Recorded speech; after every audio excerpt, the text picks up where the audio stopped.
Hello, and welcome to Module 1 of our Study Abroad 101 webinar series. My name is Giorgio Di Mauro, and I'm the Associate Provost for International Initiatives. Together with my colleague, Krista Rockhold, the Associate Director of Study Abroad, we make up the Barnard Global Office. We provided our contact information here, but you can best reach us with any questions by writing to studyabroad@barnard.edu. You can also make an appointment with either of us using the link at the bottom of the screen here. We thought we'd kick off this Study Abroad 101 series by tackling the big questions. Why study abroad, and when and where to study abroad? Let's start with why to study abroad. Each of you will, of course, have your own personal answers to this question, and I encourage you to think about what is motivating you to want to study abroad, as your success in this endeavor will depend a lot on knowing what it is you want to get out of it. I'm going to go over some of the main reasons that we hear from students. Most obviously, you study abroad in a place because you want to learn something about it. Perhaps you want to gain fluency in the language spoken there, or you want to learn more about that country's culture and history, or perhaps there are things that just aren't available here, like a rainforest or works of art or architecture. And then there are the more intangible reasons, ones that may not be foremost in your mind right now, but that have just as deep an impact.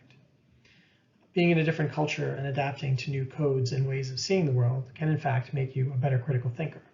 It forces you to step outside of your own culture and recognize the assumptions and beliefs that underpin it.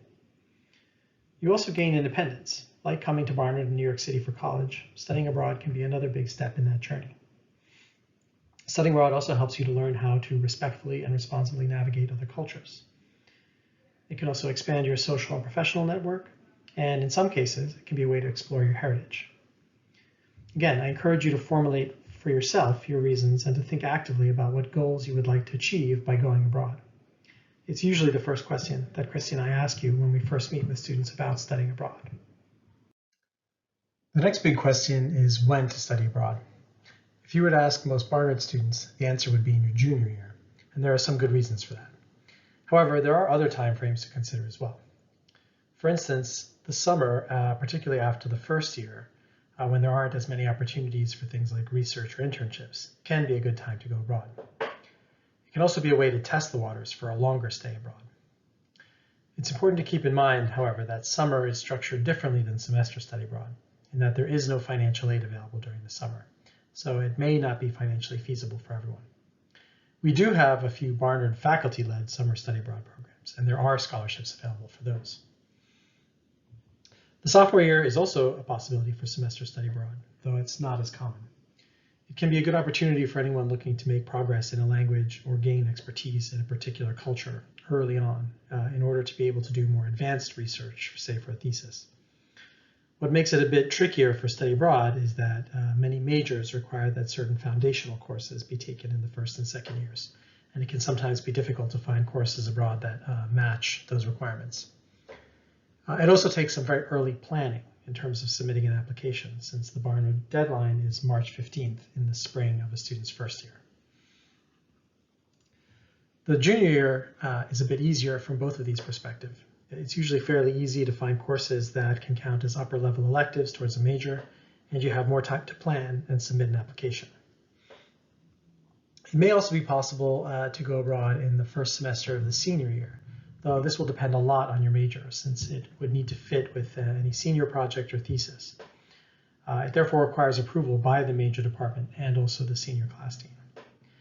Please note that it is not possible to study abroad in the final semester of your senior year. I should note that there are also some shorter term experiences that you may want to consider. There are increasingly more winter break programs, though at the moment we don't have any on our Barnard approved list. There are also programs offered by our own faculty as part of semester courses. These usually go abroad during spring break.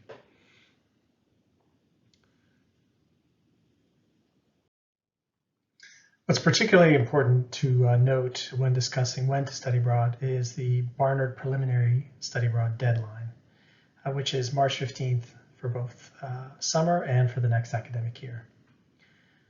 So there is just one deadline to keep in mind, right, for both summer as well as for fall and spring of the next academic year. So if you're interested in studying abroad in summer of 2022, fall of 2022, and spring of 2023, The deadline is March 15th, 2022. If you're interested in studying abroad in summer of 2023, fall of 2023, or spring of 2024, then the deadline is March 15th of 2023. And the final big question to ask is where to study abroad.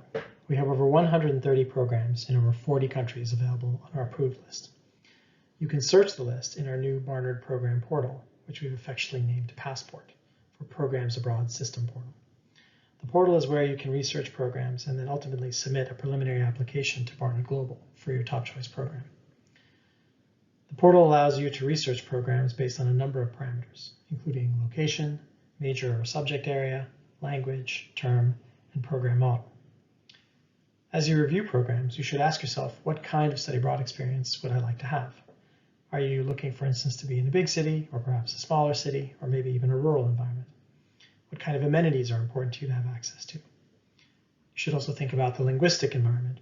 Are you looking to be in a place where English is spoken, or are you studying a language and want to make progress in your fluency? You should also pay attention to the program structure.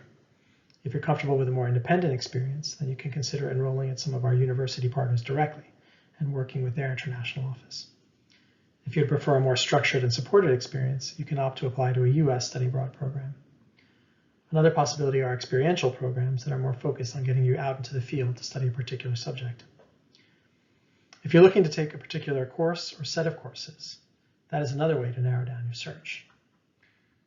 We will go into more detail on choosing a program in Module 3, Choosing a Program. Thank you for your attention. We encourage you now to go on to Module number 2, Barnard Policies, which will go over the eligibility requirements for study abroad, how to transfer credit, and how to pay for study abroad. Thank you.